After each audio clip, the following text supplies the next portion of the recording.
ఆరోపణలు అంటే ఏంటండి ఆయన వర్మ గారు చెప్పండి. ఒక్క నిమిషం అండి, వెయిట్ అండి మీరు.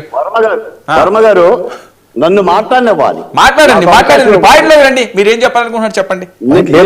నేను ఈ ప్రభుత్వంలో బాధ్యత కలిగిన మనిషిని. ఓకే మాట్లాడండి. తప్పుడు ప్రచారం చేసిన ఖండించాల్సిన ధర్మం నా మీద ఉంది. మీకు ఒక మాట చెప్తున్నా, ఆర్ఎస్ ప్రసాద్ గారు నాకు ఈ రోజు కొత్త కేఎస్ ప్రసాద్ 6 సంవత్సరాలుగా కేఎస్ ప్రసాద్ గారు నాకేం కొత్త కాదు. గత 6 సంవత్సరాలుగా పరిచయస్తుడే.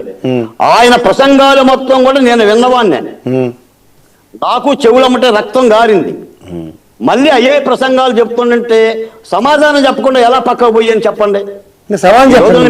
చెప్తానండి, మీకు మాట చెప్తా. ఇప్పుడు పీపీఏ, ఇప్పుడు వైద్య విద్యాలయాల మీద వైఎస్ఆర్ కాంగ్రెస్ పార్టీ 1 కోటి సంతకాల ప్రోగ్రాం ఒకటి తీసుకుంది.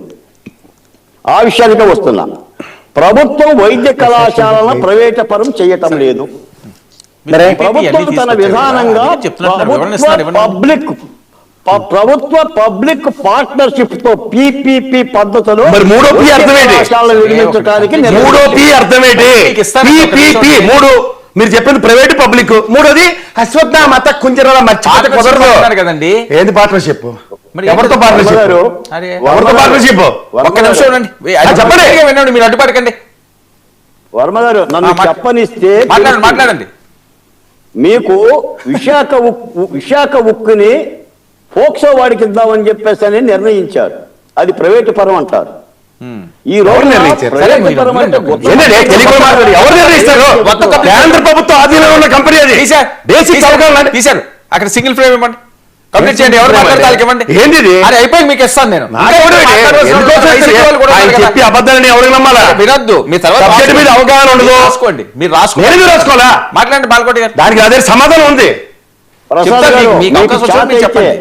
మీకు చేత అయితే, మీకు దమ్ము ఉంటే నేను డైరెక్ట్ డిబేట్ కి వస్తారా?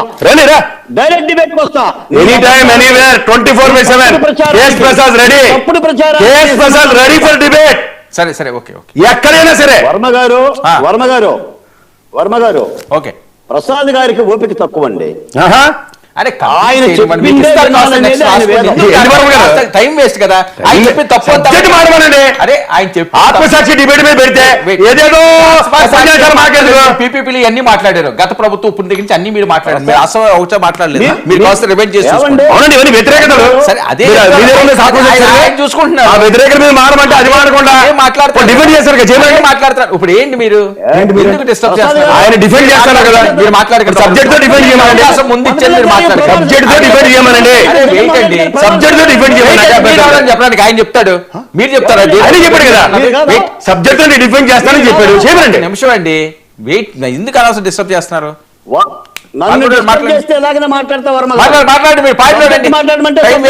మాట్లాడాలి. అసలైన వాళ్ళు వైసీపీ వాళ్ళు ఉన్నారు, వాళ్ళు మాట్లాడాలి. మీరిద్దరు పెట్టారు స్టార్టింగ్ లోనే. మరి కావాలని చెప్పి ప్రభుత్వం మాట్లాడండి. వర్మ గారు విశ్లేషకులా మాట్లాడితే విశ్లేషణగానే మాట్లాడతా. ఓకే మాట్లాడండి. ఛానల్ వైసీపీ నాయకులు కూడా ఉన్నారు. ఆయన మాట్లాడితే అది భావ్యం అవుతుంది. ఇప్పుడు కాదండి, మీరేదో పెత్తనం తీసుకుంటే ఎలా? ప్రసాద్ గారు నన్ను డిబేట్ లో కూర్చోబెట్టి నా ముఖ్యమంత్రిని, నా ప్రభుత్వాన్ని మీరు మాట్లాడుతుంటే మేము చెప్పకపోవాలా? ప్రసాద్ గారు సరే ఆయన చెప్తారు, వివరణిస్తారు. మీరు మాట్లాడింది మీరు మాట్లాడండి, తర్వాత ఆయన వివరణిస్తారు. వర్మ గారు, ఆంధ్రప్రదేశ్ లో వైద్య కళాశాలను రాష్ట్ర ప్రభుత్వం ప్రైవేటు పరం చేయటం లేదు. ప్రైవేటు పబ్లిక్ ప్రభుత్వ భాగస్వామ్యంతో నిర్మిస్తుంది.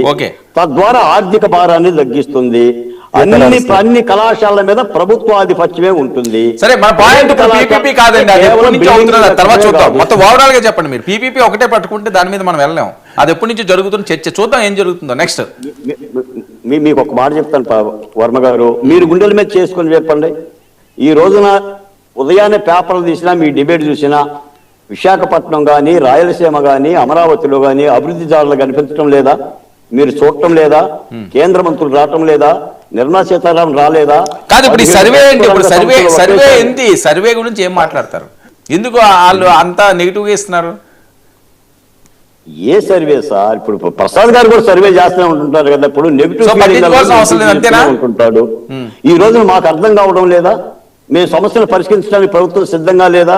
మా ముఖ్యమంత్రి ఎమ్మెల్యేలను కూడా గదమాయిస్తున్నాడు కదా, ఎవరైనా తప్పు చేస్తే తప్పులు సరిదిద్దుకోమని చెప్తున్నారు కదా, పవన్ కళ్యాణ్ గారి రహదారులకు రుణాలు ఇస్తున్నాడు కదా, గిరిజనులకి ఆయన సొంత డబ్బులు ఇస్తున్నాడు కదా, ఎక్కడ తప్పు చేస్తున్నాను చెప్పండి? మీరు సర్వేలు అని చెప్పేసానని మీరు ఎవరెవరో సర్వేలు తెచ్చేసి మాట్లాడితే ఎక్కడ తప్పు చేస్తున్నాను చెప్పండి? ఎక్కడ లోపం జరిగిందో చెప్పండి?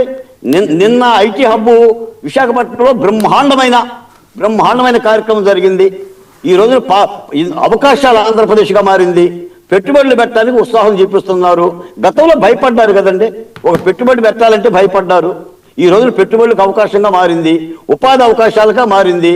సిఆర్డీఏ భవనం కట్టాం, రాజభవంతి కట్టాం, మా అమరావతిలో ఏ రోడ్డు ఎవడో తోలుకుపోవట్లా, రైతుల సమస్యలు పరిష్కరించడానికి కూడా కమిటీలు వేసాం, కింద మీద పడుతున్నామండి. గత 5 ఏళ్ళు జరిగిన ఒక విధ్వంసకమైన పరిపాలనని గాడిలో పెడుతూ, గత ప్రభుత్వం చేసిన తప్పుల మీద చర్యలు తీసుకుంటూ, విచారణ సంఘాలు వేసుకుంటూ, ఎక్కడ కూడా ప్రభుత్వం గోడ దూకిన పాపాన బోలా. ఏ పోలీసులు గోడ దూకి వైసీపీ నాయకులను అరెస్ట్ చేయలేదు. అందరికీ విచారణ కమిటీలు ఇస్తున్నారు, నోటీసులు ఇస్తున్నారు, కోర్టులకు వెళ్తున్నారు, కోర్టులు మధ్య కోర్టుకు వెళ్తున్నారు, హైకోర్టుకు వెళ్తున్నారు, సుప్రీంకోర్టుకు వెళ్తున్నారు, కోర్టులు లొంగిపోమంటేనే లొంగిపోతున్నారు. అంతే తప్ప కక్షపూరిత పరిపాలన ఎక్కడ సాగుతుందా?